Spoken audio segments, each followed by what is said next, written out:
Waalaikumsalam. Selamat malam para hadirin, Bapak Ibu. Salam sejahtera untuk kita semua. Yang kami hormati Profesor Dr. Leo Agung SMPD selaku Kepala Pusat Studi Pengamalan Pancasila UNS. Yang kami hormati Bapak Dr. Miftadin Esfil MSI selaku pembicara diskusi pada malam hari ini dari S2 Kajian Ilmu Budaya UNS.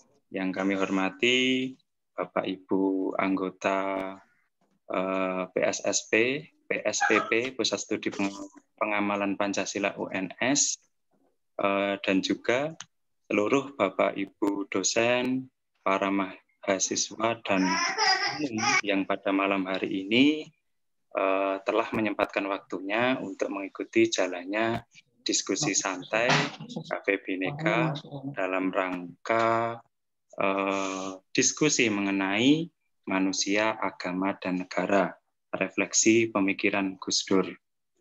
Yang pertama dan utama, marilah kita panjatkan puja dan puji syukur kehadirat Tuhan Yang Maha Esa, Allah Subhanahu wa Ta'ala, karena pada malam hari ini kita masih diberi nikmat yang luar biasa.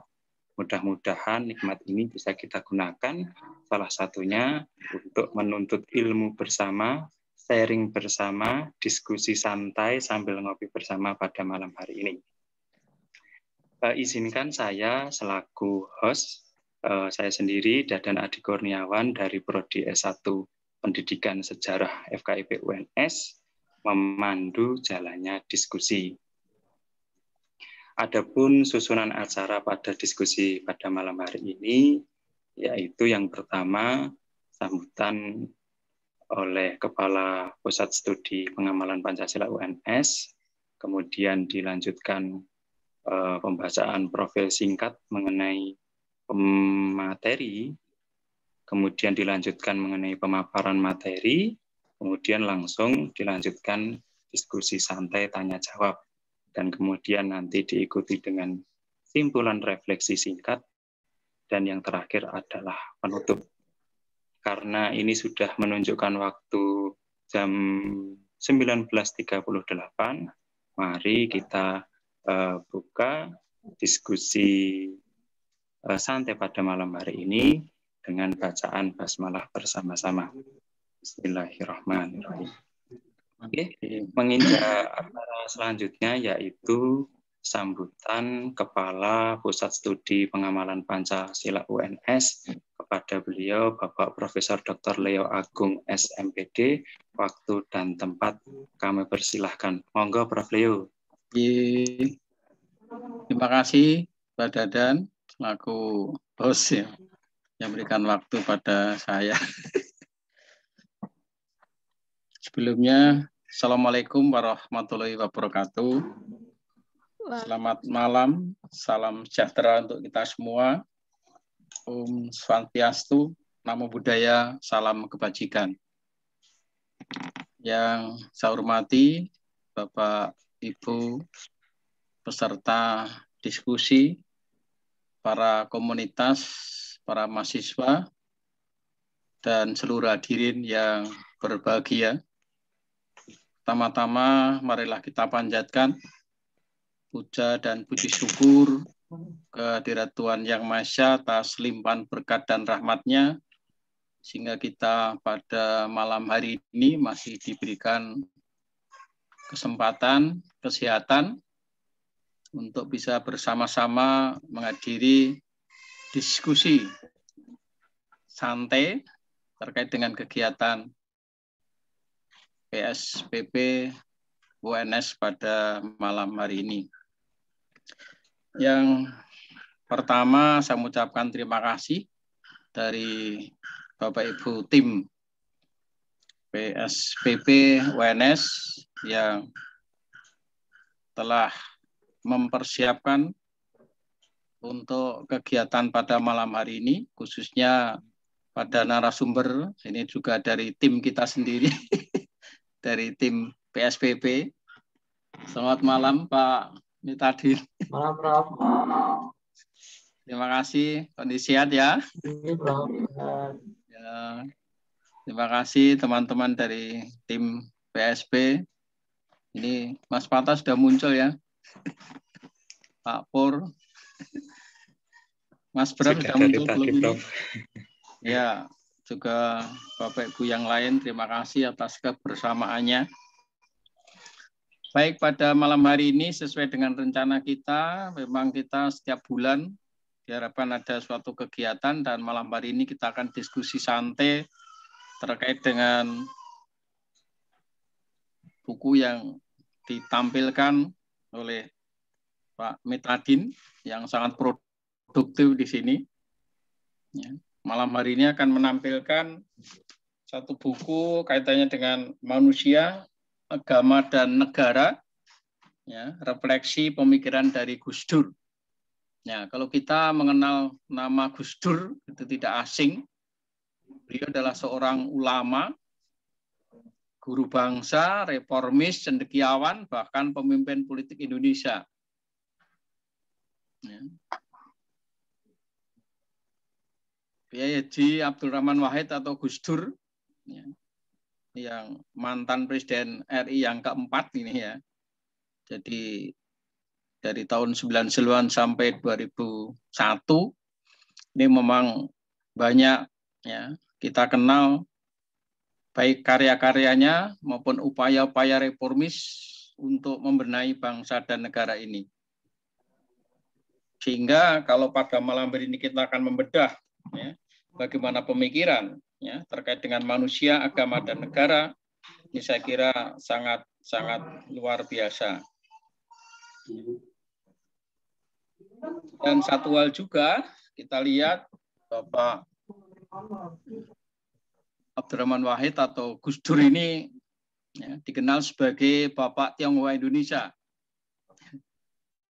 Karena saya sebagai pengampu Asia Timur terkait dengan ini juga banyak berkaitan dengan komunitas orang-orang Cina ya, dan juga dari Cina lah ya, termasuk salah satu ya, hal yang sangat ya, memberikan dukungan pada perkembangan Islam di Indonesia. Ya. Salah satunya adalah Bung Gus Dur memang ya, ini sangat berjasa ya, menjadikan semua warga negara menjadi setara, bahkan warga negara keturunan Tionghoa diberikan hak yang sama, ya, termasuk di bidang politik. Sejak itulah terbuka lebar untuk saudara kita, ya, bisa berkecimpung di berbagai bidang ya, hingga saat ini kan itu. Ya. Sekilas terkait dengan buku dari Pak Metadin ini, secara epistemologi, teologi kemanusiaan Gus Dur inilah yang utama. Ya. Yang salah satunya itu menjadikan Islam ya, sebagai kekuatan yang inklusif dan pluralis. Itulah yang menggelitik kita, karena sebagai bangsa yang majemuk, yang multi, inilah tokoh yang sangat moderat, yang memberikan angin segar untuk ke depan, apalagi kita di pengkajian pengamalan Pancasila ini, saya kira sangat-sangat ya, istimewa ya untuk menggeluti bagaimana teologi kemanusiaan Gus Dur ini untuk membangun bangsa dan negara ini ke depan. Oleh karena itu, pada Bapak Ibu komunitas dan saudara sekalian, mari kita cermati apa yang akan disampaikan oleh Pak Metadin ini, dan nanti kita diskusi santai ya Mas Dadan ya, agar apa yang menjadi isi buku ini ya, ini menjadi pemahaman kita bersama. Ya, saya kira sangat-sangat bagus buku ini ya, untuk membangun ya, bangsa dan negara ini ke depan akan menjadi lebih baik. Bapak, Ibu, saudara-saudara, serta seluruh hadirin yang saya hormati, saya kira itu yang bisa saya sampaikan sebagai pengantar. Ada yang kurang berkenan, mohon maaf, dan selamat mengikuti diskusi. Akhirnya, wassalamualaikum warahmatullahi wabarakatuh. Waalaikumsalam. Saya kembalikan pada Mas. Sekalian Prof, dibuka sekalian Prof. Baik, memenuhi dari panitia, Mas Dadan selaku host, maka dengan mengucap puji syukur kehadirat Tuhan Yang Maha Esa, diskusi terkait dengan manusia, agama, dan negara, refleksi pemikiran Gus Dur, secara resmi saya nyatakan dibuka. Oke, terima kasih kepada Profesor Dr. Leo Agung selaku Ketua Kepala PSPB UNS yang telah memberikan sambutan dan sekaligus membuka acara diskusi pada malam hari ini. Oke, Bapak Ibu para mahasiswa sekalian, sebenarnya diskusi pada malam hari ini itu membedah buku karya Bapak Dr. Miftadin sendiri. Bukunya seperti ini, Bapak Ibu sekalian, Manusia, Agama, dan Negara, Refleksi Pemikiran Gus Dur.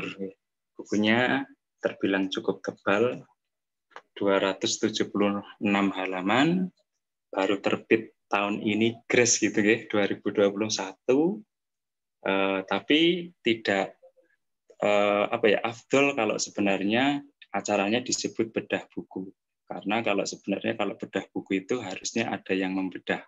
Dan itu afdolnya bukan penulisnya sendiri. Jadi pada malam hari ini ya mungkin bisa disebut semi bedah buku gitu ya.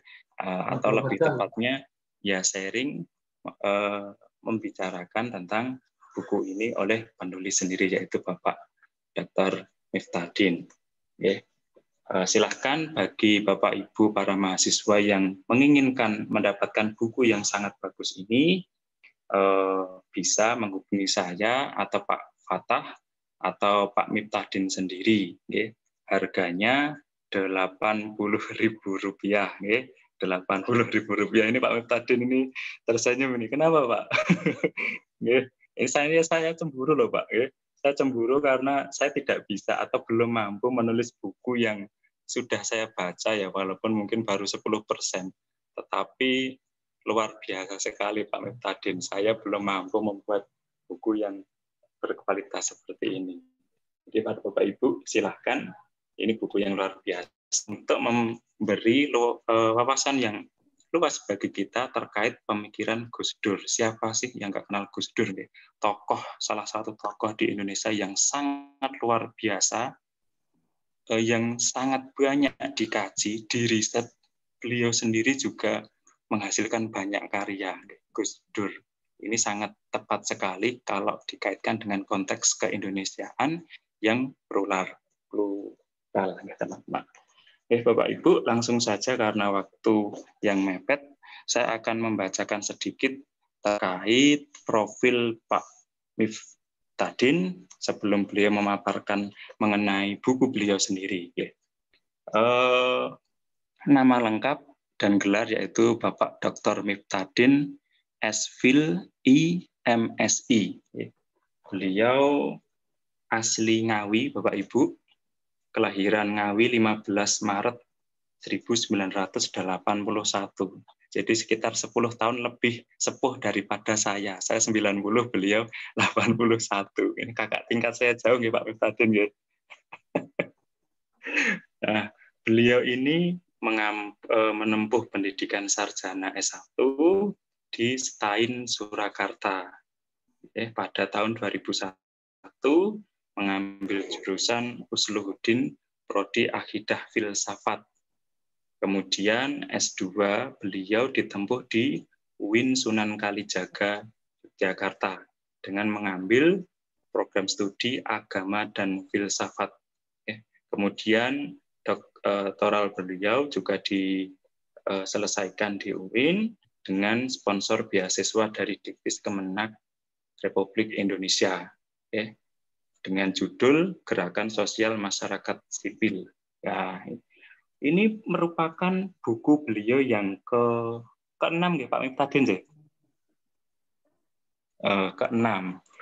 Dan beliau bentar lagi juga akan menerbitkan buku beliau yang ke-7. Jadi beliau memang sangat konsisten sangat produktif sekali di belakang ini. Buku-buku beliau berkaitan dengan teologi, agama, dan politik, kemudian mengenai masjid, ideologi, dan radikalisme, tentang pemikiran Islam di Indonesia pasca Orde Baru. Nah, ini adalah pakar beliau sekali. Bahkan kalau kita ngomongin mengenai kayak kemarin kasus terorisme dan lain sebagainya, radikalisme, beliau ini adalah pakarnya. Mungkin nanti di lain kesempatan beliau akan menjadi pembicara dalam topik yang tentang radikalisme. Mudah-mudahan. Demikian saja profil singkat dari Bapak Miftahdin. Tanpa mengurangi panjang lebar lagi, sudah jam 7:52, kami persilahkan kepada Bapak Dr. Miftahdin untuk mempresentasikan materi atau dari buku beliau. Silahkan Pak Miftahdin, kurang lebih waktunya 30 menit. Monggo. Terima kasih Pak Dadan. Assalamualaikum warahmatullahi wabarakatuh. Waalaikumsalam warahmatullahi wabarakatuh. Salam sejahtera, selamat malam dan namo buddhaya. Yang kami hormati Prof. Leo selaku Ketua PSDP UNS, kemudian teman-teman di PSDP UNS dan Bapak Ibu dosen serta teman-teman mahasiswa yang hadir pada malam hari melalui media sosial Zoom. Perkenalkan, saya Miftahdin yang pada malam hari ini untuk bukan pemateri ya, memantik aja untuk kita diskusi terkait dengan bukan bedah buku ya, tapi model-model buku pada dasarnya adalah ngewek-ngewek buku, karena harusnya malam ini ada satu atau dua orang yang menemani untuk bicara tentang terbitan ini, tapi karena keterbatasan waktu mungkin persiapan dan sebagainya sehingga buku ini tidak dibedah atau mungkin hanya didiskusikan sebagai mengenal pemikiran Gus Dur. Bapak Ibu semua, saya tadi sempat membuat slide, mungkin bisa kita tampilkan sebagai rangkuman dari namanya isi buku ini.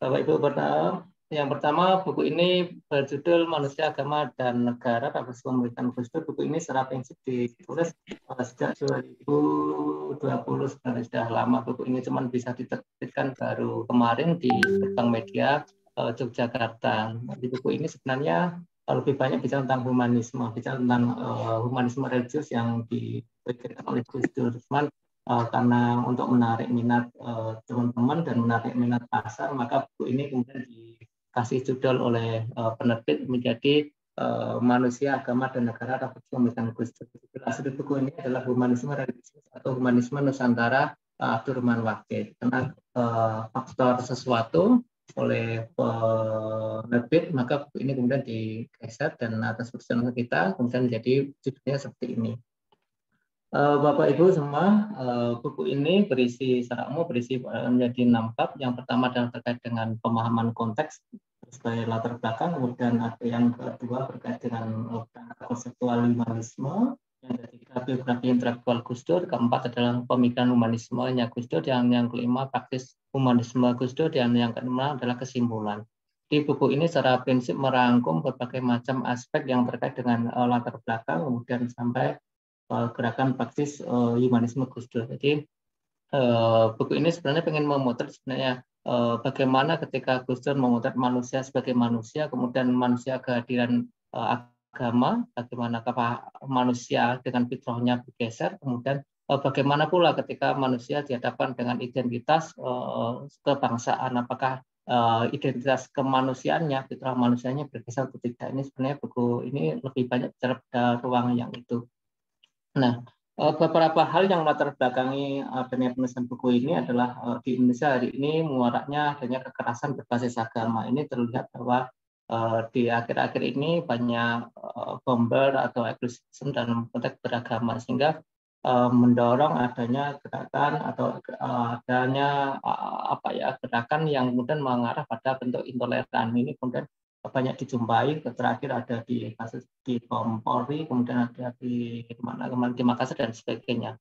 Termasuk kalau kita bicara di Solo, Solo merupakan basis dari gerakan keagamaan radikal. Salah satunya banyak di Solo karena bermunculan banyak front, laskar dan sebagainya. Kita sudah punya riset terkait dengan itu, misalkan kita membuat riset terkait dengan jaringan pesantren radikal di Surakarta.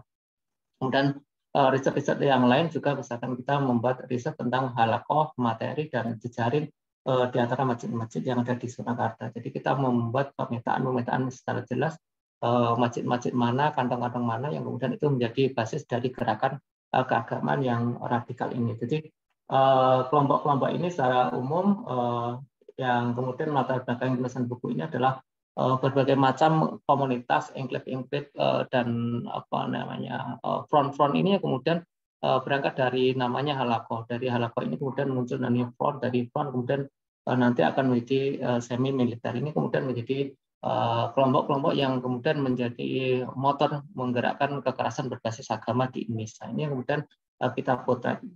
Secara prinsip sebenarnya gerakan keagamaan di Indonesia atau potensi yang dihadapi masyarakat Indonesia, potensi yang dihadapi masyarakat Indonesia terkait dengan Pancasila, misalkan ideologi keagamaan kita, kebangsaan kita, sebenarnya dihadapkan pada dua hal. Yang pertama adalah gerakan kiri dan yang kedua adalah gerakan kanan. Ini sama-sama menghimpit ideologi kebangsaan kita. Pertama, misalkan gerakan kanan ya terorisme, kemudian radikalisme, intoleransialisme dan sebagainya.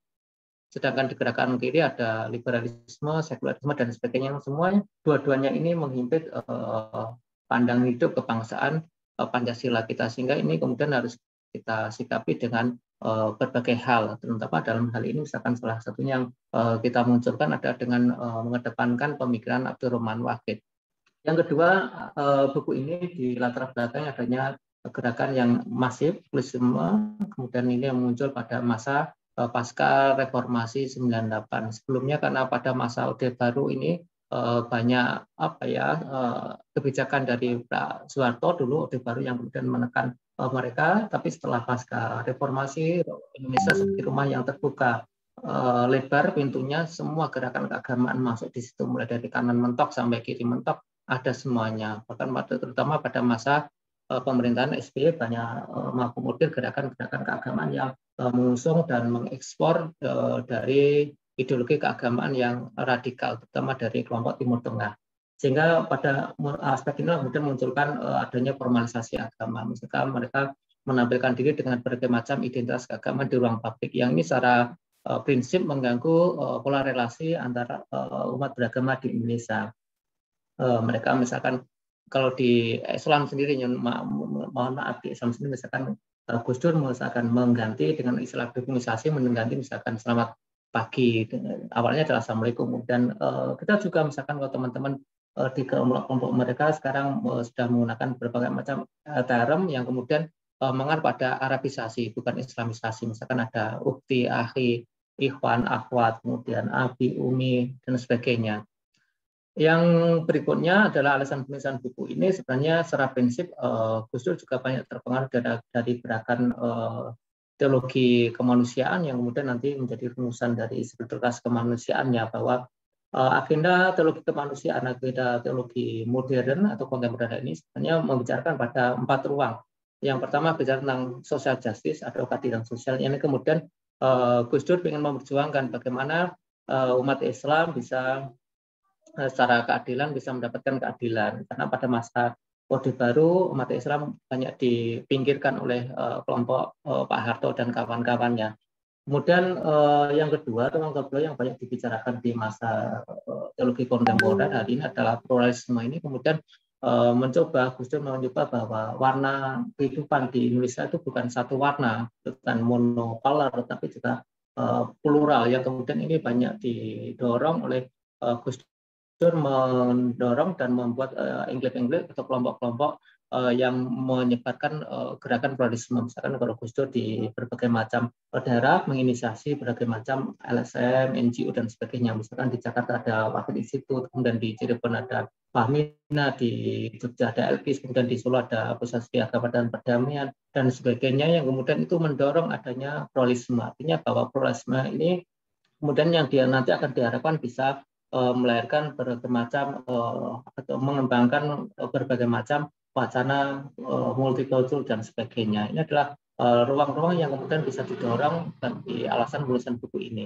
Yang ketiga, alasan buku ini adalah Kenapa kita memilih Gus Dur? Karena Gus Dur secara prinsip mendorong adanya gender justice. Ini kita bisa melihat bahwa selama ini ruang-ruang yang kemudian harusnya dimiliki perempuan kemudian banyak diambil alih dan dimainkan oleh laki-laki, dan mereka mendominasi perempuan. Ini kemudian Gus Dur ingin mengembalikan bahwa roh kemanusiaan pada dasarnya adalah sama, bahwa laki-laki dan perempuan secara kodrat, secara fitrah, dan secara naluri pada awal dasarnya adalah sama. Yang kemudian berbeda adanya gender justice karena adanya kepentingan. Karena yang banyak bicara tentang agama adalah laki-laki. Semua ulama rata-rata adalah laki-laki, sehingga kepentingan laki-laki banyak terakomodir, ataupun bahkan perempuan sekarang minim untuk yang menjadi ulama, sehingga kepentingan perempuan termasuk tentang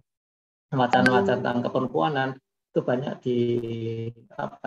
dipinggirkan oleh kepentingan laki-laki, karena semua yang menjustifikasi dan melegitimasi fatwa tentang keagamaan rata-rata adalah laki-laki. Ini yang kemudian kelompok-kelompok Gus Durian hari ini itu adalah mengembangkan gerakan ulama perempuan, termasuk di Solo ada KUPI yang sudah diinisiasi oleh teman-teman Cirebon bekerjasama dengan teman yang di Solo di Pusat Studi Agama dan Perdamaian yang di dalamnya kita juga terlibat. Ini kemudian banyak juga dibicarakan bahwa alasan Gus Dur dalam membicarakan tentang manusia, agama, dan negara adalah bagaimana negara, agama itu hadir untuk memberikan ruang yang sama, porsi yang sama terhadap perempuan. Bahwa perempuan juga mempunyai hak untuk hadir di ruang publik. Jadi perempuan tidak hanya bicara pada wilayah domestik, tapi juga didorong untuk hadir dan mengisi pada ruang-ruang publik. Yang ini kemudian sebenarnya banyak tantangan dari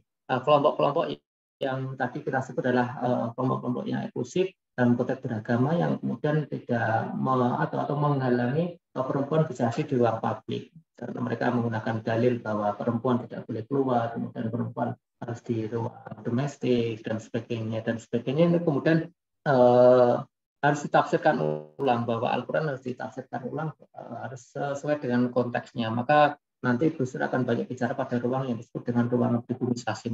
Ada gagasan tentang pribumisasi. Yang terakhir adalah Gus Dur mendorong adanya engaging tradition, ada menggerakkan tradisi lokal yang kemudian itu dihidupkan, karena ini terkait dengan gerakan globalisasi dan modernisasi dan sebagainya yang kemudian diusung dari peradaban Barat yang kemudian dihadapkan dengan tradisi lokal kita. Tradisi lokal kita kemudian seolah-olah akan banyak terhimpit oleh gerakan-gerakan keagamaan, gerakan-gerakan peradaban, gerakan budaya yang itu semuanya bersifat global. Misalkan di situ ada J-pop, ada Chinese pop, ada K-pop, ada Korean pop, kemudian ada J-pop, Jepang pop, kemudian ada pop culture, kemudian ada Arabic culture dan sebagainya yang kemudian menghimpit peradaban dan budaya dan tradisi kita. Ini kemudian yang pengen diteguhkan oleh Gus Dur, bahwa tradisi keindonesiaan, tradisi lokal orang Indonesia itu harus hidup-hidupi agar tetap bisa menjadi daya tawar dan menjadi globalisasi sebagai bentuk perlawanan terhadap globalisasi. Ini yang ingin diteguhkan Gus Dur dan ini kemudian menjadi wacana awal bahwa buku ini menurut saya penting untuk ditulis. Nah, beberapa kerangka teori yang ada dalam buku ini adalah yang pertama adalah humanisme. Dalam konteks ini adalah uang bagaimana agama dan negara itu bisa hadir dan menempatkan manusia pada porsinya sebagai manusia, karena selama beberapa kepentingan, aspek politik dan sebagainya, maka manusia pada dasarnya tidak ditempatkan sebagai manusia seutuhnya, karena manusia bisa digeser dan bisa ditempatkan pada ruang yang pinggir. Manusia hanya dipahami dalam konteks misalkan kepentingan politik, kepentingan agama dan sebagainya. Nah, Gus Dur dengan wacana spiritual ya, wacana humanismenya sebenarnya ingin mengembalikan fitrah manusia pada manusia yang sesungguhnya, manusia sebagai manusia sebagai uang yang sesungguhnya, manusia yang dengan kepenuhannya sebagai dengan karakter kemanusiaannya. Nah, kemudian Gus Dur juga mencoba melakukan pergeseran kajian dari Tuhan dan kepada manusia. Ini coba dilakukan oleh Gus Dur karena wacana agama terutama terkait dengan Tuhan sudah saya kira sudah overload, karena semua teks suci, kemudian pemikiran-pemikiran para ulama, para tokoh dan sebagainya itu hanya bicara tentang Tuhan. Maka Gus Dur mencoba bahwa sudah sepantasnya, sudah selayaknya bahwa sudah waktunya agama bicara tentang manusia. Jadi Tuhan sudah terlalu banyak dibicarakan, maka agama sekarang harus memiliki kepentingan dan memiliki keberpihakan terhadap manusia. Jadi itu tidak harus Tuhan terus, tapi juga manusia harus dipikirkan karena agama hadir untuk kepentingan manusia, bukan untuk kepentingan Tuhan. Nah, kemudian dalam konteks humanisme Islam, Gus Dur menekankan bahwa prinsipnya sebagai tauhid.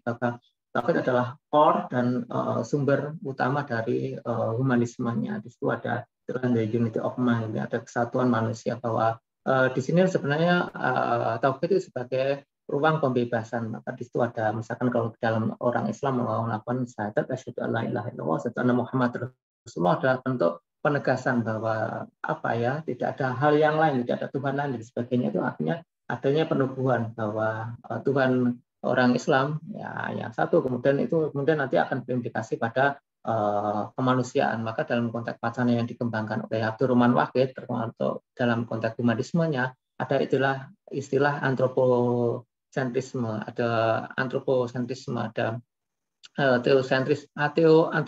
ada teologi kemanusiaan yang berbasis pada Tuhan. Nah, kemudian yang kedua adalah wahyu sebagai asas dari humanisme pemikiran Abdul Rahman Wahid. Ini kemudian digunakan sebagai wacana untuk melakukan rekonstruksi kemanusiaan. Karena tadi kita sebutkan berbagai macam ketidakadilan sosial, ketidakadilan gender, kemudian kekerasan berbasis agama dan sebagainya, karena dalil-dalil dan teks-teks keagamaan itu yang tidak memihak pada porsi kemanusiaan. Nah, maka Gus Dur hadir ingin membuka kembali dan membawa elang vital sebagaimana misi yang dibawa oleh para nabi untuk kembali menempatkan manusia pada ruang kemanusiaannya. Karena secara prinsip bahwa manusia dalam bahasa agama disebut dengan insan. Insan artinya adalah harmoni, artinya adalah selaras dan sebagainya.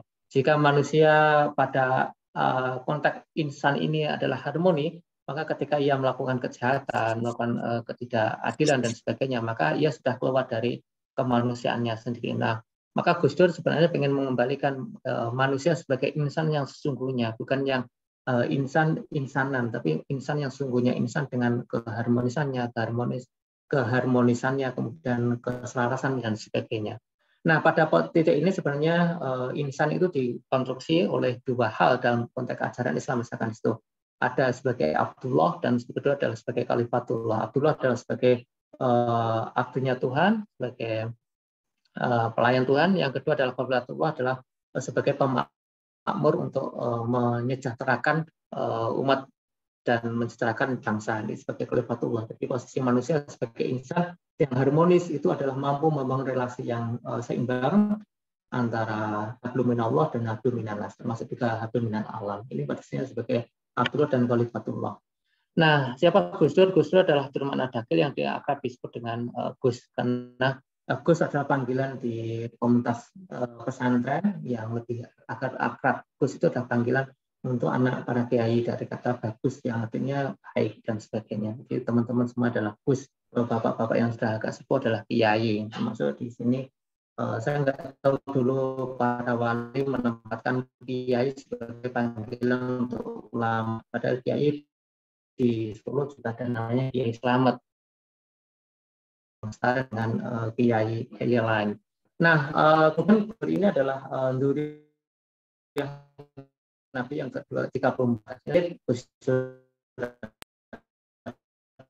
adalah hati, cuman karena dia Arab ya, dimana biar mudah bergaul dengan masyarakat, maka lebih disebut dengan sebutan Gus daripada Habib atau Sayyid, karena itu agak berat sebutan Habib, Sayyid dan sebagainya. Yang kemudian dalam konteks pemikiran Gus Dur, secara prinsip Gus Dur itu pada tiga budaya. Yang pertama adalah tradisi pesantren yang kaku, yang letterlek, yang disiplinnya luar biasa. Itu tradisi pesantren itu yang kemudian nanti akan membentuk cakrawala pemikiran keislaman Gus Dur. Yang kedua adalah tradisi pemikiran Timur Tengah. Ini kemudian membentuk Gus Dur dan membentuk corak Ismul Dur. Misalkan di corak psikologi yang dikembangkan Gus Dur itu ada ruang, yaitu ada ruang Ismul Bayani terkait dengan teks, karena ada peradaban Timur Tengah adalah peradaban semua aspek keagamaan itu semua orientasinya dengan al-hadarah ya Gus Dur hidup di dunia barat karena pernah mengenyam pendidikan di barat beberapa waktu. Artinya pemikiran Gus Dur itu melampaui dan melewati pada 3 tataran budaya tradisi. Ada pesantren yang kaku, kemudian budaya Timur Tengah dengan tradisi bayaninya, kemudian tradisi barat dengan corak epistemologi yang burhani, yang rasional. Meskipun tiga-tiganya kemudian nanti akan teramu dalam corak epistemologi yang dikembangkan oleh Gus Dur. Bayani, kemudian Burhani, dan Irfani, bagaimana yang ditulis di buku itu. Nah, kemudian dari 3 aspek tadi, 3 budaya tadi, kemudian membentuk corak pemikiran Gus Dur atau pendekatan pemikiran Gus Dur pada 2 hal. Yang pertama adalah cultural anthropology approach, dan yang kedua adalah normative history approach. Jadi pemikiran Gus Dur pada dasarnya terbentuk dan mengkristal pada 2 ruang, yaitu ruang kultural dan yang kedua adalah ruang historis normatif. Nah, tadi seperti disebutkan Pak Dadang bahwa karya Gus Dur banyak sekali. Disebutkan ada 4392. Itu baik buku, kemudian kolom, esai, dan sebagainya. Yang kemudian temanya per tahun itu kita bisa nyatakan per 10 tahun. Misalkan tahun 70-an bicara tentang Islam, pesantren, HAM, dan demokrasi. Kemudian tahun 80-an itu bicara tentang NU, pesantren, Pancasila, tadi sudah sebut, civil society, militarisme, politik, dan sebagainya. Tahun 90-an, kita tentang modern Islam, demokrasi, gender, dan toleransi. Kemudian tahun 2000 karena menjabat presiden dan banyak aktivitas lebih pada aktivitas sosial politiknya, kemudian Gus Dur banyak berkurang nulisnya. Masa-masa produktif Gus Dur di masa tahun 70, 80, dan 90. Nah, beberapa kunci yang ada di buku ini yang kemudian bisa kita kita petakan adalah pemikiran Gus Dur secara prinsip terpetakan jadi 5 hal itu. Pertama, kekuatan Islam tradisional, termasuk pesantren, kelemahannya, kemudian dinamisasi Islam terkait dengan modernisasi tadi, ada pluralisme dan Islam ini banyak dibicarakan oleh dan beberapa kunci lagi yang kemudian digunakan oleh Gus Dur tentang radikalisme Islam dan kosmopolitanisme peradaban Islam. Ini kemudian Islam hadir dan menyapa dan dilakukan dialog dengan konteks budaya lokal ini kemudian menghasilkan konteks yang disebut dengan kosmopolitanisme peradaban Islam. Artinya peradaban Islam tidak harus berhadapan secara frontal dengan budaya-budaya yang ada, tapi bagaimana Gus Dur bisa membingkai antara Islam dengan budaya lokal dengan pola yang disebut dengan integrasi interkoneksi. Artinya dua-duanya antara agama dan budaya saling memberi resapan, memberikan ruang semi permeabel. Ada pula kelompok-kelompok yang tadi kita sebut ada eksklusif menghadapkan agama dan budaya, sehingga agama dan budaya posisinya pada 2 ruang yang berbeda. Satu ada ruang single entity antara agama dan budaya tidak saling bersentuhan. Atau bahkan yang sangat kebablasan juga menempatkan agama dan budaya pada ruang dominatif. Ini juga tidak sehat. Maka Gus Dur memilih ruang yang ketiga, yaitu ruang yang integrasi, yang interkoneksi.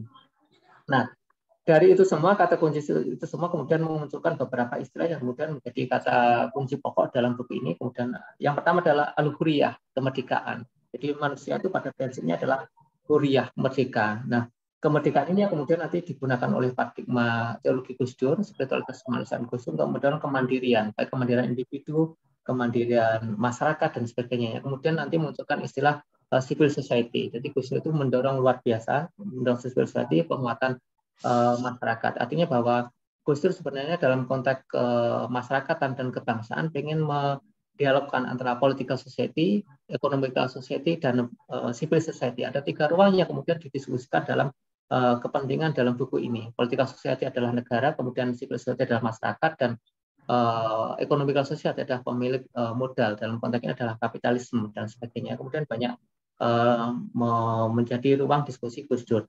Kemudian istilah yang kedua adalah solidaritas, yang kemudian menghasilkan pluralitas. Yang ketiga berkaitan dengan social justice, ini ada pemenuhan usulul khomsah. Kan di situ ada, kalau dalam bahasa Arab adalah Fitul Fitul Mal, Fitul Nasl, Fitul Nasl, dan sebagainya. Yang keempat adalah kerakyatan atau populis yang kemudian menghasilkan bentuk nasionalisme dan humanity. Kemudian menjadi core, berapa aspek yang kemudian menjadi dasaran daripada paradigma berpikir liberalnya Abdurrahman Wahid. Nah, dari 1, 2, 3, 4 ini kemudian pemikiran Gus Dur yang disebut dengan, kita menyebut dengan istilah teori kemanusiaan Gus Dur. Bagaimana mendorong manusia, mendorong agama, dan mendorong negara untuk memberikan apresiasi yang setinggi-tingginya pada manusia sebagai manusia. Dan ini ditempatkan Gus Dur ditempatkan sebagai pandangan hidup, mabda al-hayah atau bahasanya atau kalimat usawa. Nah, pada titik inilah kemudian manusia secara prinsip negara juga bisa mendorong adanya adalah keadilan, al-musawah, persamaan, demokrasi sesuai dengan prinsip Abu-Dusy Syariah dalam konteks agama Islam. Dan ini semua tidak bertentangan dengan Pancasila, karena keadilan juga disebutkan, kemudian musawah, persamaan juga disebutkan, demokrasi juga disebutkan. Artinya pemikiran Gus Dur secara prinsip sejalan dan seiring dengan Pancasila sebagai ideologi dan pandang hidup bangsa Indonesia. Nah, kemudian yang terakhir mungkin dari praksis dari gerakan pemikiran Abdurrahman Wahid ini misalkan bicara tentang Islam, kemudian demokrasi, maka ada beberapa nilai yang kemudian ditekankan di situ. Ada tawazun, keseimbangan, huriyah tadi, kemerdekaan, tasyawur, diskusi, keadilan dan keumatan sebagai bentuk komunitas civil society. Ini kemudian kalau dalam konteks participation and research, maka ada beberapa 5T ya, misalkan di situ ada ta'aruf, kemudian tafahum, kemudian tasyawur, kemudian takhir dan ta'adul. Dan yang terakhir adalah takhir. Kemudian dari takhir yang mengumumkan nama ta'adul. Nah, kemudian Islam, HAM, dan HAM, kemudian Gus Dur memunculkan beberapa istilah. Misalnya di Islam rahmatan alamin, ada individualisme, ada egalitarianisme, dan sebagainya. Dan ini menempatkan Islam sebagai namanya etika sosial untuk menuju ke masa pertemuan. Artinya Gus Dur melakukan kritik yang keras terhadap kelompok-kelompok yang sengaja melakukan pembegalan atau penyerobotan atau pengidentitasan secara berlebihan, menampilkan identitas yang berlebihan dalam konteks beragama. Kemudian yang terakhir adalah Islam terkait dengan gender. Ini kemudian yang ingin Gus Dur. Yang ketiga adalah terkait dengan bagaimana menghindari kekerasan terhadap perempuan, korban KDRT dan sebagainya. Maka Gus Dur sering demo dengan istrinya, Gus Sinta, terkait dengan kemudian ada undang-undang pornografi, kriminalisasi dan sebagainya. Itu adalah bagian dari upaya-upaya Gus Dur untuk memperjuangkan kesetaraan atau equality antara laki-laki dan perempuan. Bahwa perempuan memang tercipta dari tulang rusuk laki-laki, karena itu perempuan tidak harus dikasari, tapi perempuan itu cukup dipeluk, maka perempuan akan luluh dan sebagainya, karena perempuan bukan medium, bukan tool untuk ditamplangi dan sebagainya. Ini kemudian yang ingin ditekankan Gus Dur. Maka prinsip yang dibangun Gus Dur adalah ma'ruf ini. Kemudian dalam Quran ma'ruf ini adalah kebanyakan dipahami ada baik, tapi secara prinsip bahwa ma'ruf adalah tahu atau mengerti secara mendalam. Ini kemudian harus dipahamkan pada para tokoh agama dan sebagainya, bahwa manusia, perempuan juga manusia yang kemudian berhak mendapatkan gender equality. Nah, ini kemudian kawan-kawan terakhir dari saat ini adalah berkait dengan Gus Dur yang menyatakan bahwa ada yang lebih penting dari politik, yaitu kemanusiaan. Karena Gus Dur pernah berteriak, jika Al-Halaj, Abu Mansur Al-Halaj berteriak anallah haq, maka Gus Dur berteriak aku adalah kemanusiaan. Karena ini bagian dari apresiasi yang luar biasa. Tadi disebut Pak Prof di depan bahwa Gus Dur adalah sosok yang lengkap, multi kompleks dan sebagainya. Mulai dari kiai sampai pejuang, bahkan pecinta film Gus Dur itu. Gus Dur juga guru bangsa dan sebagainya. Karena itu Gus Dur ketika dia berjuang lewat politik tutup, maka ia berjuang lewat olahraga. Ketika olahraga tutup, ia berjuang lewat media. Ketika media tutup, Gus Dur berjuang untuk memperjuangkan komunitas yang lain lewat yang lainnya dan sebagainya. Kalau kita melihat misalkan Gus Dur ketika turun pada tahun 2001, maka Gus Dur cukup sederhana, cukup memakai tanah pendek ya, itu keluar dan sebagainya. Karena tidak ada jabatan di dunia yang perlu dipertahankan secara mati-matian. Nah, kira-kira itu Bapak Ibu semuanya, Mas-mas, Mbak, terima kasih atas waktunya untuk kita awal untuk kita diskusi. Nanti kalau ada pertanyaan dan sebagainya ditanyakan saja Pak pada Dadan karena sudah membaca bukunya secara lebih. Terima kasih teman-teman. Oke, terima kasih Pak Miftadin, uraian yang luar biasa. Saya mau tanya Pak Miftadin, rumusnya atau formula agar bisa menguasai materi yang sedemikian lancar itu bagaimana Pak Miftadin? Iya, Pak. Sudah ngelotok di luar ya Pak Miftadin ya, luar biasa. Ini bukti bahwa memang beliau ini benar-benar berkapasitas terkait dengan pemikiran Gus Dur. Tadi sangat menarik sekali beberapa hal yang sudah disampaikan oleh Pak Miftadin, bahwasanya buku yang ditulis oleh beliau ini berangkat dari permasalahan-permasalahan klasik yang ada di Indonesia. Misalkan katakanlah seperti kekerasan berkedok agama, kemudian mengenai eksklusivisme golongan-golongan tertentu, kemudian mengenai Arabisasi, proses mengarabkan Indonesia, kemudian mengenai ketimpangan keadilan sosial, mengenai pluralisme, keadilan gender, dan lain sebagainya. Kalau saya melihat Pak Miftadin ini semacam buku yang buku karya Pak Miftadin ini salah satu sumbangan beliau dalam menghumaniskan Indonesia. Karena buku ini berisi pemikiran Gus Dur, dan Gus Dur itu identik dengan humanisme, memanusiakan manusia. Secara tidak langsung Pak Miftadin ini sudah berkontribusi atau dalam proses berkontribusi menghumaniskan Indonesia, karena sebagai tangan kanan kepanjangan yang terus memperjuangkan atau kayak sanad kalau di Islam itu terus memberi sanad ke bawah, memperjuangkan cita-cita dari Gus Dur. Salah satunya adalah menghumaniskan Indonesia lewat buku mengenai karya pemikiran Gus Dur yang sangat terkenal, humanisme, karena menjunjung tentang pendidikan, modernisasi, Pancasila, masyarakat madani, demokrasi, gender, toleransi, hak asasi manusia, nasionalisme, politik, luar biasa. Ini semuanya tampaknya ada di dalam diri Gus Dur, menjadi satu paket gitu ya. Walaupun ya Gus Dur itu seperti paradok ya, di zamannya seperti paradok. Di satu sisi dipuja, tapi di satu sisi juga dimakzulkan oleh golongan-golongan tertentu yang tentunya bagi mereka itu adalah sebuah kesalahan. Tapi terlepas itu, soal pemikiran dan apa yang telah disumbangkan Gus Dur untuk ke-Indonesiaan ini sangat luar biasa. Baik, sebelumnya saya berterima kasih sekali, selamat bergabung kepada Bapak Ibu sekalian. Ini saya cross-check ini diskusi pada malam hari ini tuh luar biasa. Dari Salatiga ada, dari luar Jawa ada ya tadi KSW, kemudian Asosiasi Guru Sejarah Indonesia, MGMP, dari Lampung, mahasiswa pun juga lintas semester, bahkan alumni-alumni juga banyak yang ikut. Selamat bergabung Bapak Ibu semua, rekan-rekan para mahasiswa. Langsung saja, ini sudah ada beberapa pertanyaan Pak Miftadin. Kita coba jawab,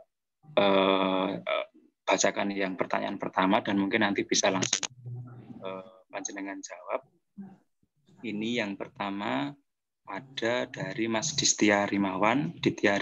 Ini mahasiswa saya Pak Miftadin, baru kemarin selesai ujian dan tampaknya sudah wisuda atau sedang mau wisuda. Oke, perkenalkan saya Ditya Rismawan, izin bertanya. Di era demokrasi Indonesia sampai saat ini, kita sering melihat bahwa beberapa ormas saling menyatakan bahwa mereka berdasarkan kepentingan rakyat, sehingga hal tersebut seringkali menimbulkan gesekan antar masyarakat, baik dari sisi agama, etnis, politik, dan sebagainya. Pertanyaan dari Mas Ditya, bagaimana humanisme Gus Dur dapat digunakan sebagai penangkal timbulnya populisme di negeri Indonesia tercinta ini? Monggo langsung saja ditanggapi Pak Miftadin. Iya, terima kasih.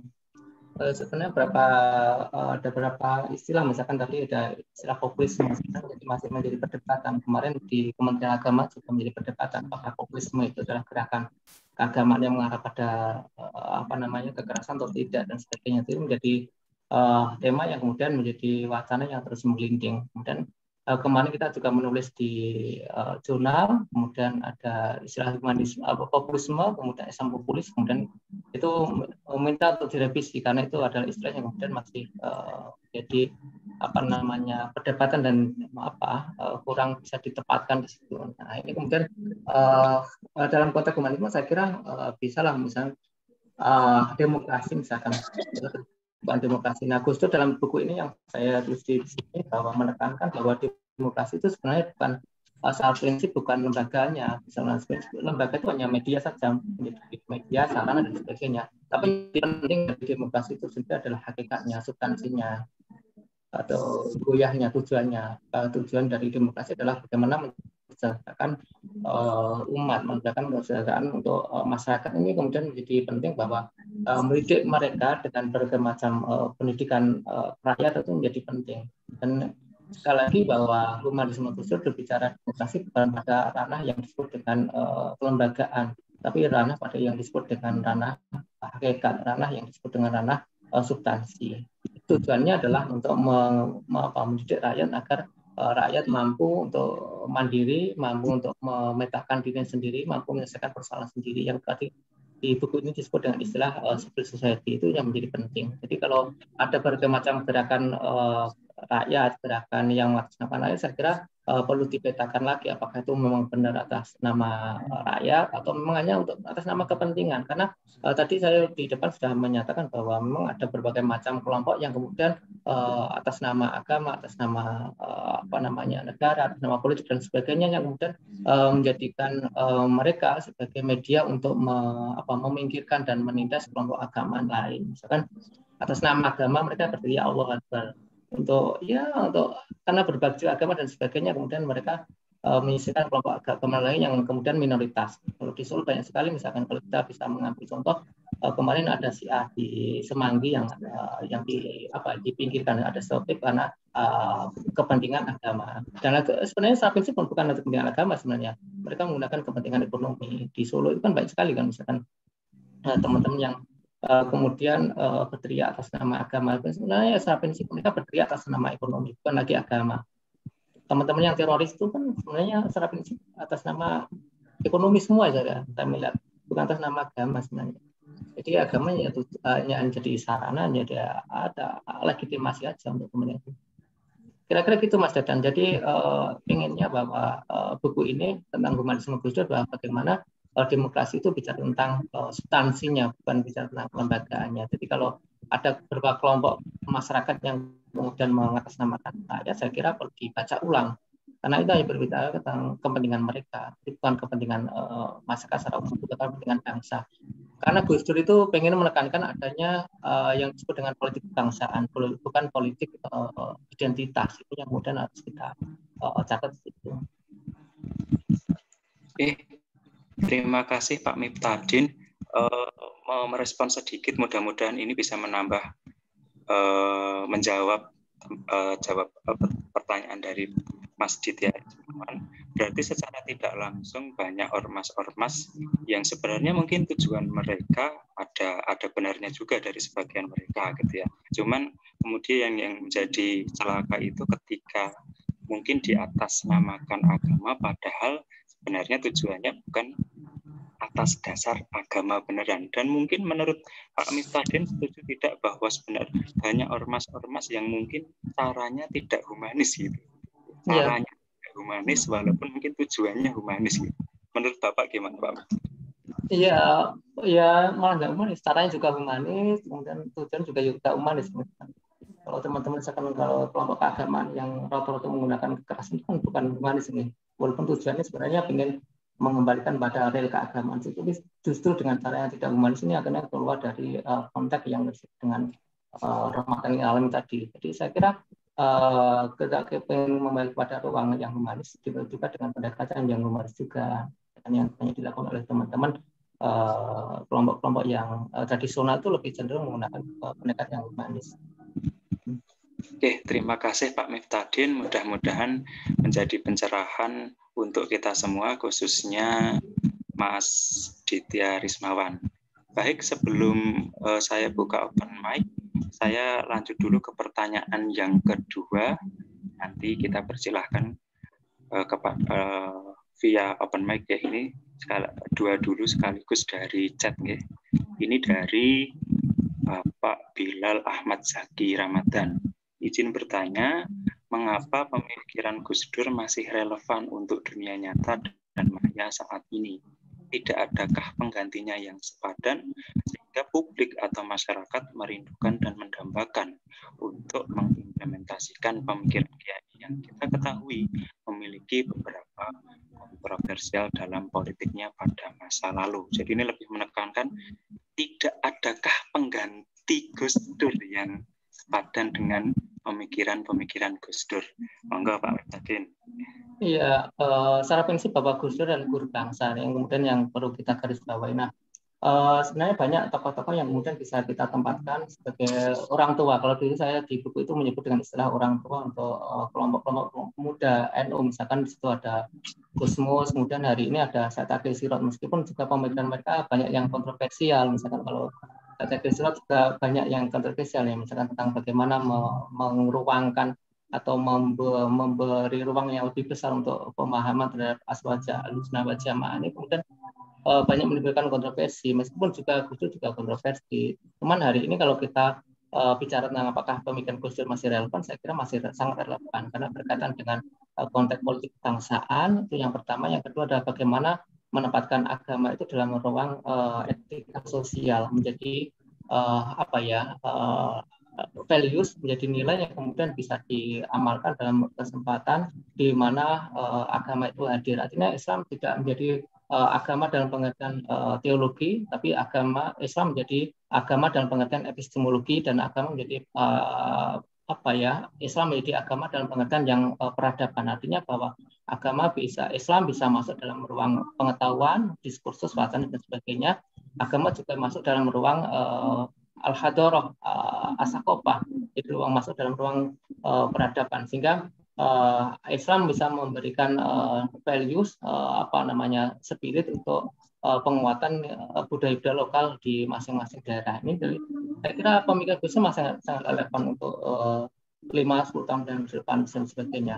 Bahkan di hari ini salah satu artikel yang ingin saya terbitkan adalah bagaimana menuliskan tentang Gus Durian. Karena Gus Dur ini adalah gerakan yang menuliskan pemikiran Gus Dur. Gus Dur ini adalah bagian dari anak ideologis Gus Dur yang kemudian mengembangkan pemikiran Gus Dur. Mereka berjalan dengan jejaring nasional. Dengan ini kemudian saya menginginkan bahwa Gus Durian itu menjadi penting karena mereka bicara pada konteks yang lebih luas, ekonomi, sosial, politik, dan sebagainya. Karena mereka punya prinsip bahwa Gus Dur telah meneladankan, saatnya kita meneruskan. Saya kira ini menjadi kata kunci yang kemudian bisa kita gunakan untuk merelevansikan pemikiran Gus Dur hingga hari ini. Atau misalkan kalau ada tokoh yang bisa melanjutkan pemikiran Gus Dur, saya kira hari ini adalah Gusmus yang itu banyak mengakomodir pemikiran kelompok muda NU yang cenderung menggunakan pola post-tradisionalisme Islam. Jadi melompat dari tradisional dan melempati modernisme yang disebut dengan post-tradisionalisme Islam. Jauh lebih liberal daripada teman-teman yang liberal sebenarnya. Kira-kira gitu Pak Dadan. Terima kasih Pak Miftadin. Mudah-mudahan bisa menjawab pertanyaan Pak Ahmad terkait apakah ada yang lain yang saat ini bisa padan dengan Gus Dur. Oke, saya setuju sekali tadi dengan apa yang disampaikan Pak Miftadin bahwa saya rasa masih sangat relevan dengan kondisi Indonesia saat ini, karena Indonesia dulu sama sekarang juga masih sama nggak Pak, masih tetap plural, majemuk, ditopang dari banyaknya perbedaan. Nah, padahal Gus Dur ini kalau tidak salah saya mencatat dari buku Pak Miftadin ini ada yang namanya kemanusiaan universal. Kemanusiaan universal di mana agama dalam hal ini Islam itu tidak termanifestasikan dalam sifatnya yang publik, melainkan terinternalisasinya nilai-nilai Islam yang universal untuk semua penduduk atau masyarakat Indonesia. Laras ngaten nih Pak Miftadin. Iya, betul. Oke, terima kasih Pak Miftadin. Ini saya stop dulu untuk chatnya. Saya persilahkan kepada Bapak Ibu yang ingin bertanya langsung via mikrofon. Monggo.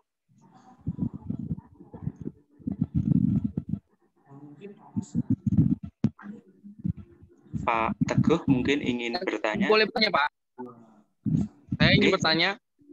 D, silahkan Pak. Pak Dadan. D, silahkan Pak Anju. Perkenalkan Pak Dadan. D, monggo Pak Anju. Ya, dengan pertanyaan saya tadi udah di chat juga. Mungkin saya mengilang Bapak Narsu. Ini Gus Dur mengganti nama Irian Jaya menjadi Papua. Karena itu membuat Indonesia makin jauh. Begitu kira-kira pertanyaan saya. Terima kasih Bapak Dadan dan Pak Mitabdul. Terima kasih banyak. Oke. Terima kasih Pak Anju. Mohon maaf di tempat saya suara Pak Anju agak putus-putus, tapi saya coba cross-check di kolom chat. Kurang lebih pertanyaan beliau, Gus Dur mengganti nama Irian Jaya menjadi Papua. Banyak pihak yang tidak setuju karena itu menjauhkan Papua dari Indonesia. Nah, ini mungkin berkaitan dengan nasionalisme Gus Dur, berkaitan dengan toponimi, atau mungkin ya nama administratif itu. Bagaimana pandangan Pak Miftadin atas kebijakan Gus Dur di masa lalu terkait yang ditanyakan oleh Pak Anju? Monggo Pak Miftadin. Ya. Sebenarnya saya tidak begitu mendalami terkait dengan bagaimana peran Gus Dur di Papua ya, tapi secara prinsip bahwa bahwa yang perlu kita tekankan adalah politik Gus Dur adalah politik kebangsaan. Semuanya dilakukan Gus Dur pada dasarnya untuk membangun kebangsaan dan nasionalisme.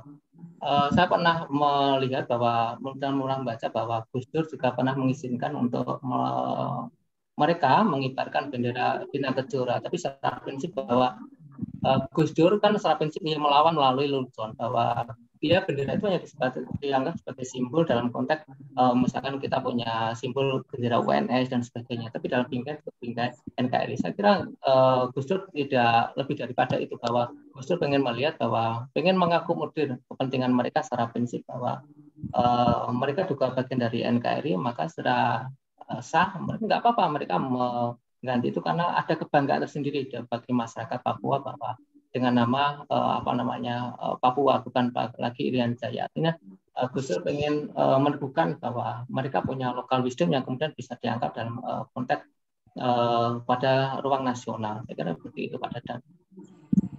Terima kasih Pak Miftadin. Begitu Pak Anju, mudah-mudahan bisa memberikan tambahan wawasan mengenai kebijakan Gus Dur dalam mengganti nama Irian Jaya menjadi Papua. Bahkan Irian Jaya sendiri juga ada secara historis, ada sejarahnya. Kenapa kok dulu jadi Irian Jaya? Padahal dulu bisa dikatakan Papua Barat, Irian Barat, kok tiba-tiba jadi Irian Jaya, itu memang ada, secara historis ada ceritanya. Mudah-mudahan bisa menambah pemahaman kita bersama. Terima kasih Pak Anju atas pertanyaannya. Saya lanjut ke kolom chat Bapak Ibu. Di sini pertanyaan sudah banyak sekali dengan waktu yang terbatas. Langsung saja, ini ada pertanyaan dari Mas Krisnanda Theo. Ini bimbingan saya dulu.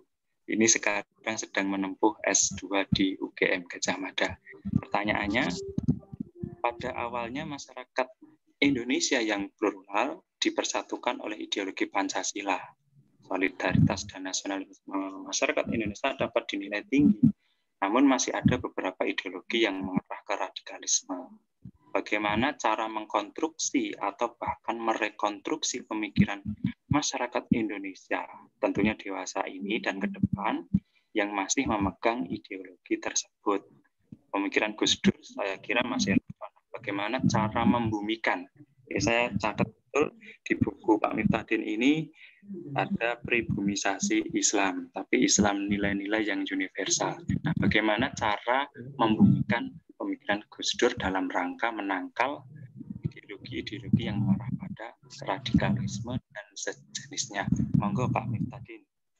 Iya, terima kasih Pak. Dan ada beberapa hal yang kemudian bisa dilakukan Gus Dur dalam konteks menangkal radikalisme. Yang pertama, tadi kita sebut bahwa Gus Dur kemudian menguatkan komunitas-komunitas yang ada di masing-masing daerah. Ini kemudian menjadi basis dari gerakan Gus Dur. Misalkan Gus Dur membangun jaringan kiai di berbagai macam daerah, terutama di daerah Jawa dan sebagainya. Ini kemudian bagaimana kiai-kiai ini, tokoh-tokoh lokal ini kemudian yang akan banyak berbicara tentang lokalitas masing-masing, sehingga kiai-kiai inilah atau tokoh-tokoh lokal ini kemudian nanti yang akan ngomong masakannya masing-masing. Ini yang kemudian banyak dilakukan oleh Gus Dur dengan berbagai macam komunitas yang ada di berbagai macam wilayah. Ini yang pertama. Jadi Gus Dur adalah melakukan dan memberdayakan tokoh lokal, terutama para kiai kalau kita berkaitan dengan pesantren, ini yang akan digunakan sebagai media untuk menangkal radikalisme.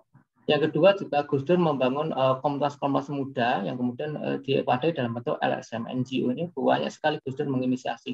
Ada tadi kita sebut Wakil Institut, kemudian LKIS, kemudian PSAP dan sebagainya. Kemudian itu menggerakkan nalar-nalar dan kesadaran masyarakat untuk membangun pluralisme, toleransi, kebersamaan dan sebagainya. Kalau kita bisa cek di berbagai macam media, Gus Dur, teman-teman muda ini ya, yang kemudian tadi kita menyebut dengan istilah Gus Dur ini kemudian menjadi aktor, menjadi dinamisator untuk melakukan gerakan-gerakan untuk membangun toleransi di Indonesia. Di berbagai hal yang dilakukan Gus Dur ya secara praktis seperti itu di lapangan, menguatkan jaringan kiai atau tokoh lokal di masyarakat. Kemudian yang kedua adalah membangun jejaring untuk komunitas muda dalam bentuk wadah LSM dan sebagainya.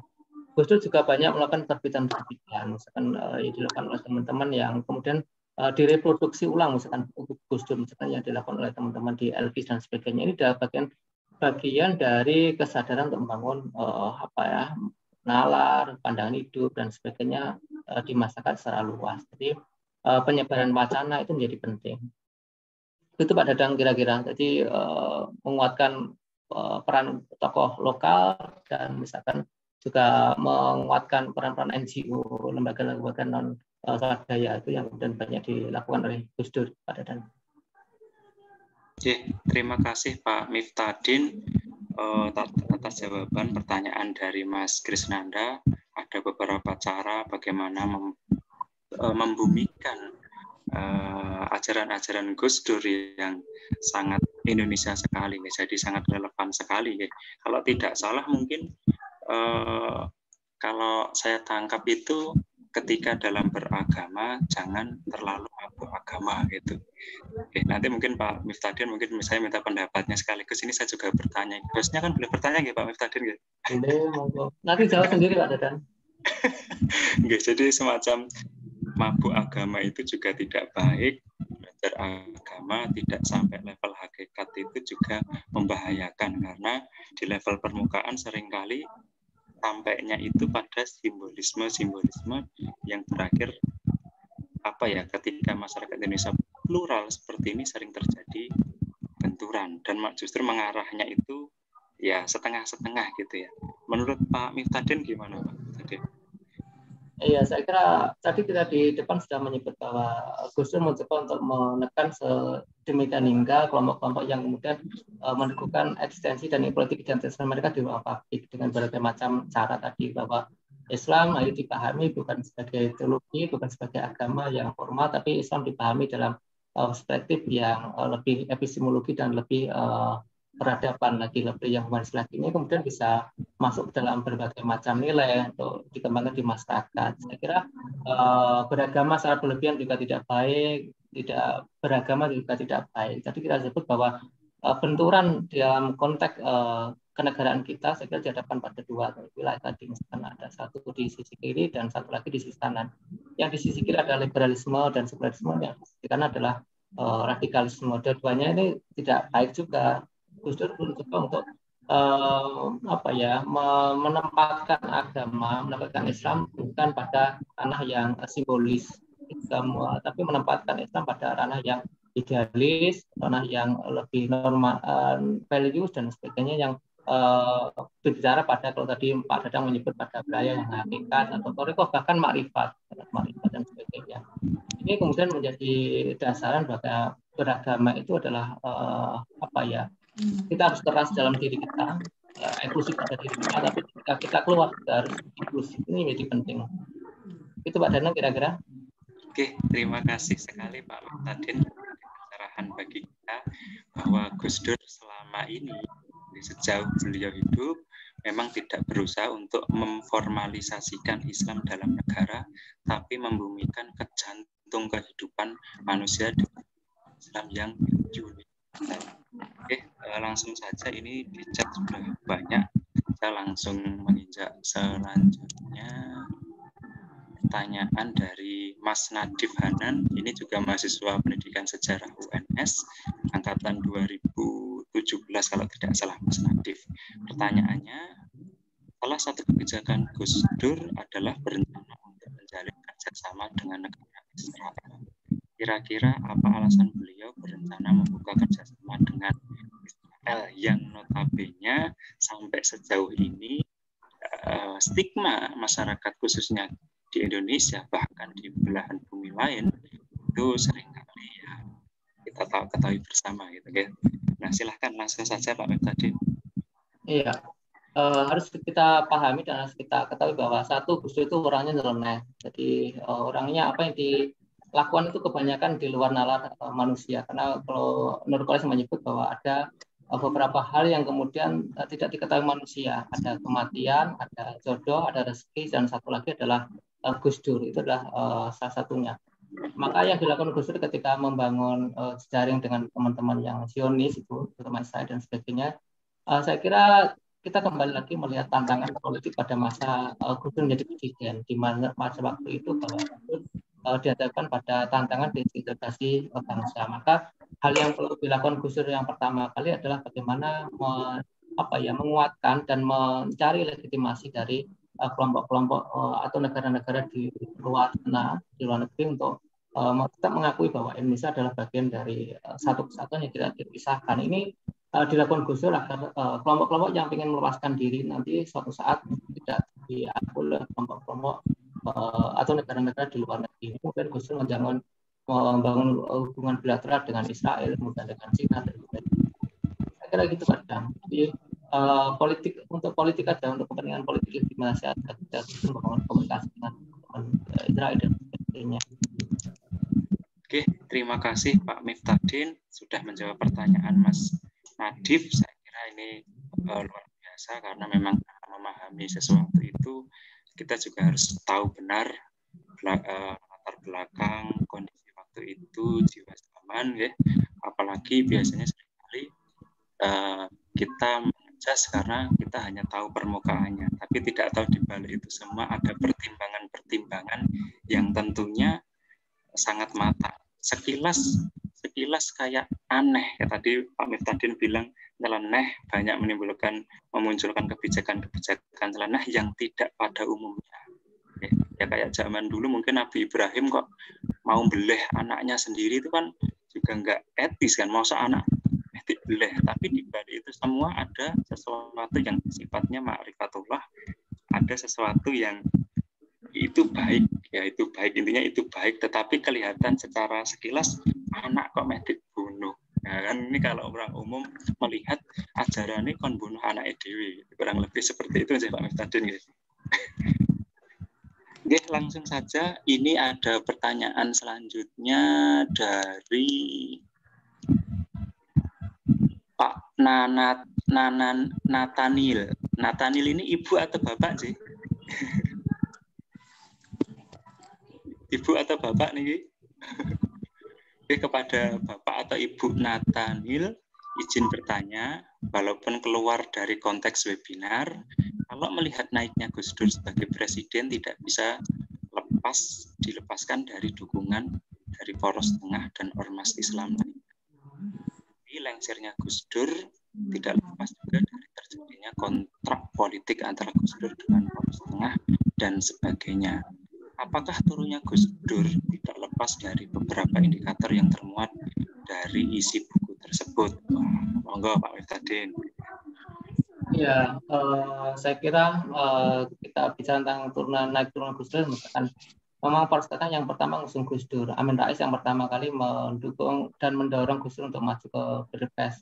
Tapi juga Amin Rais pula yang kemudian mendesain, meristek dan mengarsitektur untuk Gus Dur menjadi turun. Tapi secara prinsip bahwa poros-poros tengah ini atau poros tengah ini secara prinsip mempunyai peran yang kemudian yang tidak kecil untuk menurunkan Gus Dur dengan berbagai macam isu yang diusung. Salah satunya adalah isu Brunei-Gate. Itu yang menjadi penting, bahwa dikira Gus Dur kemudian korupsi mengambil uang dari Brunei-Gate yang kemudian padahal itu adalah dana hibah atau yang diberikan pada Gus Dur cuma-cuma, tapi oleh kelompok-kelompok seperti Amin Rais dan sebagainya kemudian dijadikan alat, dijadikan media untuk nuduh Gus Dur, dan akhirnya Gus Dur lebih baik mundurlah daripada bicara panjang lebar dan sebagainya, benturan yang kemudian bisa menyebabkan integrasi nasional. Kira-kira Pak Dadang. Jadi poros tengah juga yang angkat, poros tengah juga yang menurunkan Gus Dur, terutama Amin Rais. Terima kasih Pak Miftadin. Seperti yang sudah saya sebut di awal tadi, memang beberapa tokoh bangsa kita sendiri itu paradoks ya Pak. Artinya di satu sisi ya namanya manusia pastinya juga ada kelebihan, juga ada kekurangan. Soekarno juga jatuh di tangan bangsa sendiri, Pak Harto juga jatuh di tangan bangsa sendiri, dan Gus Dur pun juga tidak lepas dari jatuh di tangan bangsa sendiri dengan tentunya faktor-faktor yang berbeda. Bapak Ibu, nanti bagi yang ingin mendalami tentang pemikiran Gus Dur mengenai manusia, agama, dan negara, Bapak Ibu bisa dapatkan buku dari karya Pak ini 276 halaman ya Bapak Ibu. Luar biasa sekali, saya sudah baca Bapak Ibu. Dapatkan buku ini bisa lewat saya, bisa lewat Bapak Nur Fathah Abidin, atau bisa langsung kepada beliau Pak Miftadin sendiri. Seperti ini Bapak Ibu. Nah ini tadi juga ada chat Pak Miftadin. Monggo yang sambil ngopi ya, nggak usah tegang-tegang sambil ngopi. Ini saya juga sedang dibuatkan istri kopi. Ada ini Pak, apakah bisa di-share PPT-nya? Nah, nanti silahkan. Gimana Pak Miftadin? Ini akan di-share Pak Miftadin PPT-nya, tapi jika ingin mengetahui lebih holistik, lebih utuh, Bapak Ibu bisa langsung membaca sendiri di dalam buku ini, Terkuak Rahasia Emas Pemikiran Gus Dur, yang sudah disanadkan, disambungkan genealogisnya oleh Pak Miftadin. Langsung saja kepada Mas Adif, monggo ada pertanyaan. Pak Mas Adif tadi tampaknya ingin bertanya. Mas Adif, monggo Mas Adif. Assalamualaikum warahmatullahi wabarakatuh. Waalaikumsalam warahmatullahi wabarakatuh. Terima kasih karena telah memberikan informasi yang sangat penting dan mungkin juga baru bagi kami ini yang memang untuk terutama bagi mahasiswa juga yang tentang pendalaman tentang materi Gus Dur yang mungkin juga belum terlalu dalam begitu. Nah, cuman pertanyaan saya mungkin akan agak sedikit melenceng dengan apa yang ada di buku tersebut, cuman agak sedikit ya pasti nanti mungkin akan terjawab di buku tersebut. Nah, tadi saya tertarik dengan bahwa siapa tadi namanya?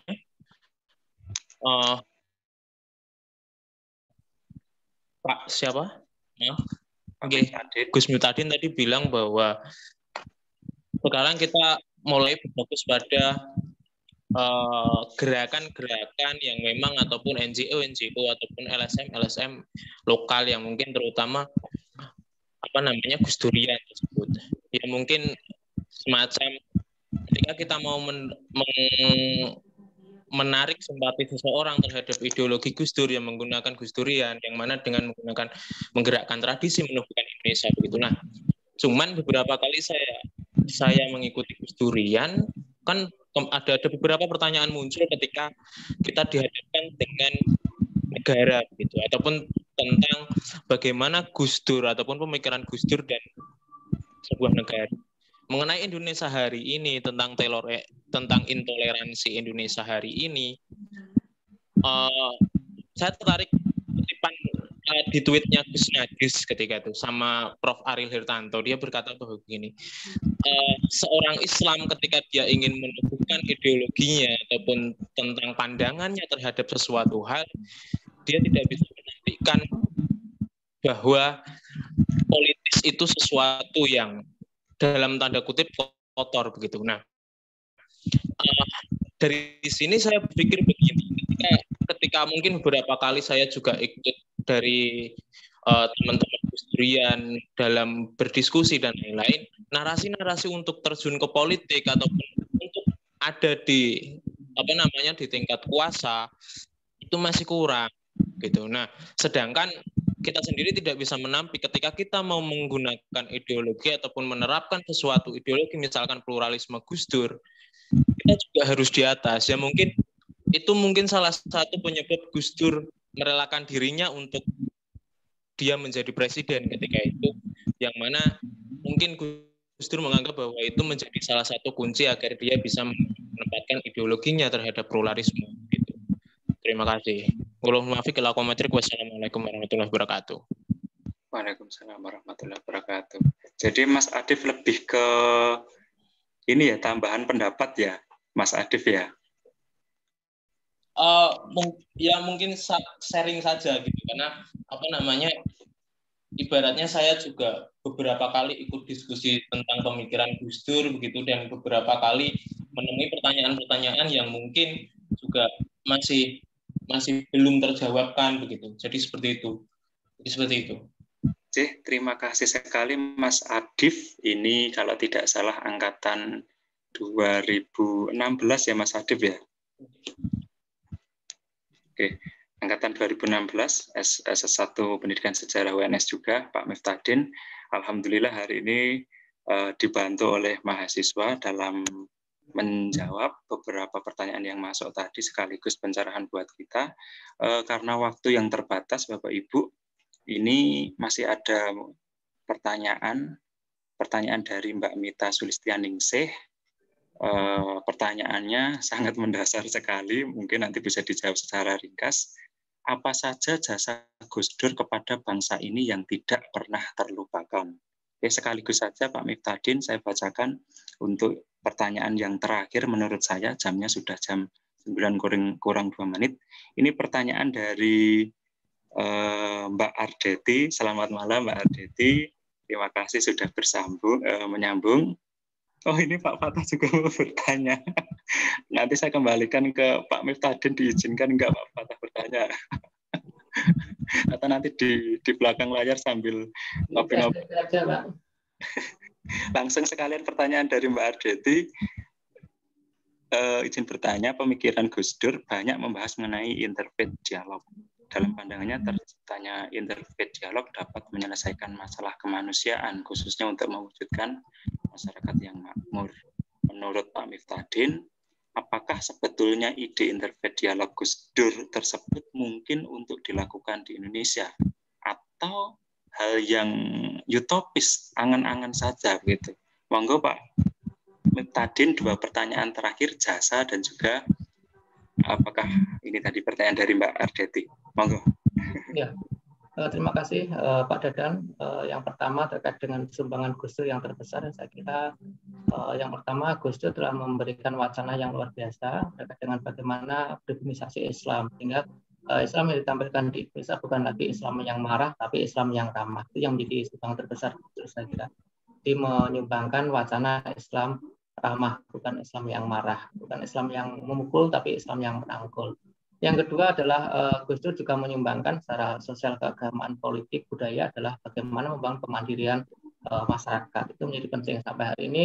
Banyak terwujud kelompok-kelompok, bahkan misalkan kalau kita bicara tentang gerbongnya Gus Dur adalah NU, maka secara prinsip NU menjadi contoh, jadi menjadi blueprint dari gerakan civil society yang dibangun oleh Gus Dur. Bagaimana membangun kemandirian umat, bagaimana membangun kemandirian masyarakat melalui kekuatannya sendiri, oleh masyarakat itu sendiri.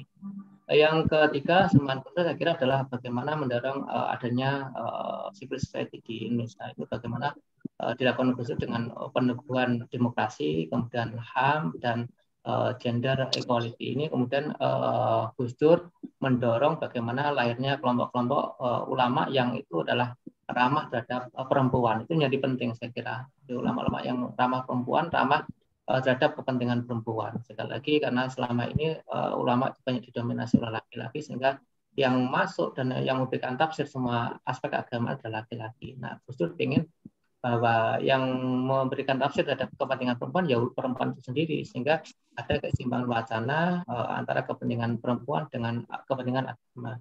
Nah, yang kedua terkait dengan yang Mbak Deti masyarakat kita.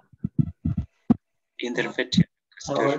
Ya, saya kira penting. Gus Dur menyatakan bahwa ada yang lebih penting dari sekedar politik itu adalah kemanusiaan. Satu lagi bahwa yang menyatakan bahwa ketika kamu mampu melakukan suatu kebaikan, maka orang lain tidak akan pernah bertanya apakah agamamu dan sebagainya. Makanya saya kira ini sejalan dengan apa yang dinyatakan Sayyidina Ali, bahwa jika kamu bukan saudaraku dalam konteks iman, maka kamu adalah saudaraku dalam konteks kemanusiaan. Maka saya kira penting untuk membangun relasi dengan agama lain. Karena persoalan kemanusiaan secara prinsip bisa diselesaikan dengan membangun dialog antar umat beragama.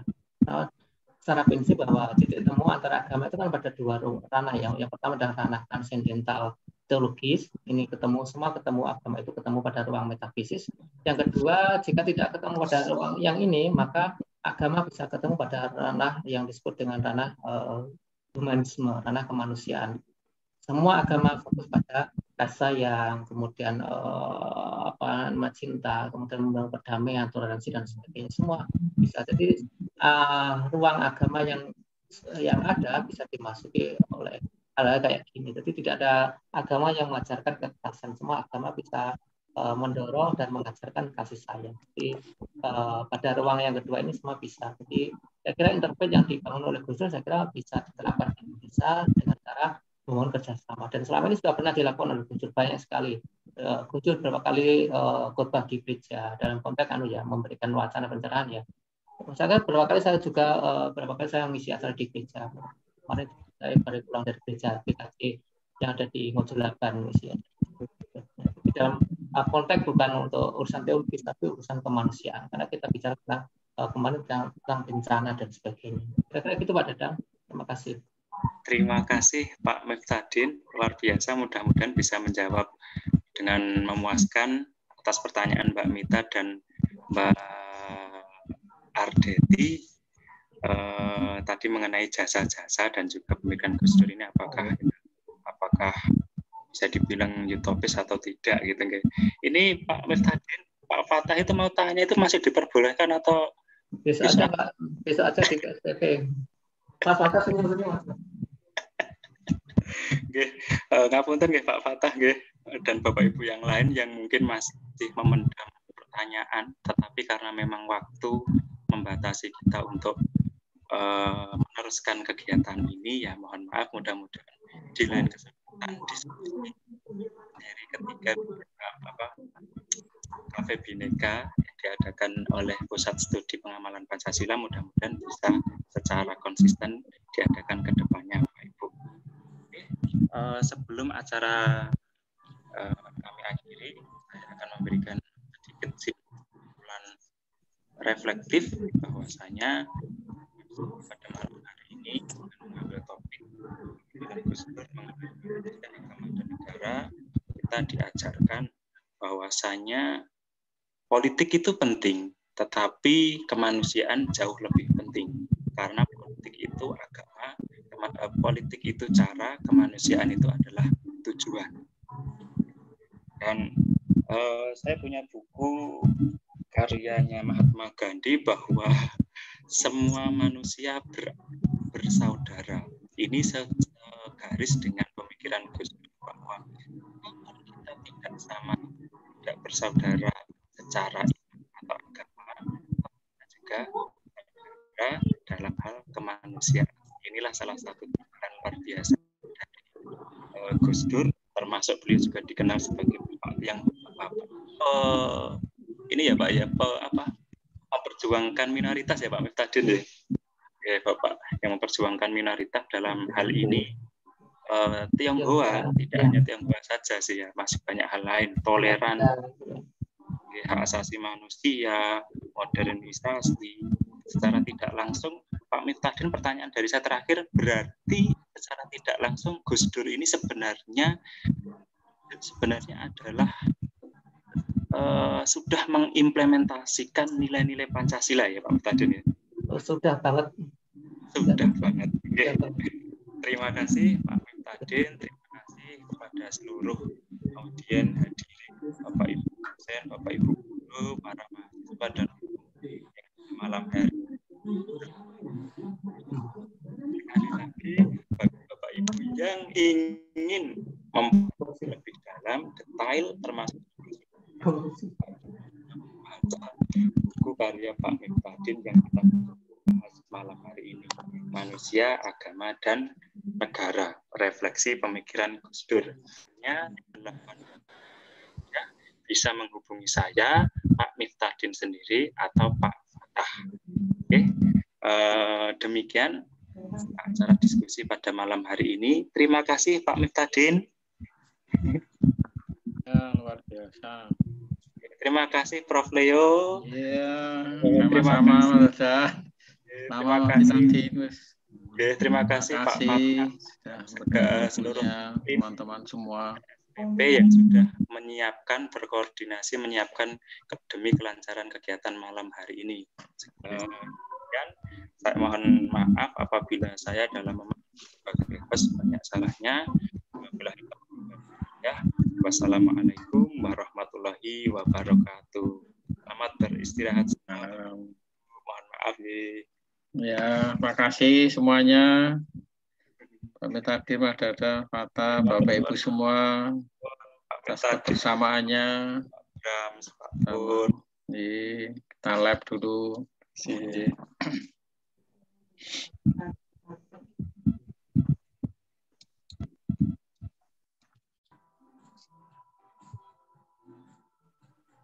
Waalaikumsalam warahmatullahi wabarakatuh.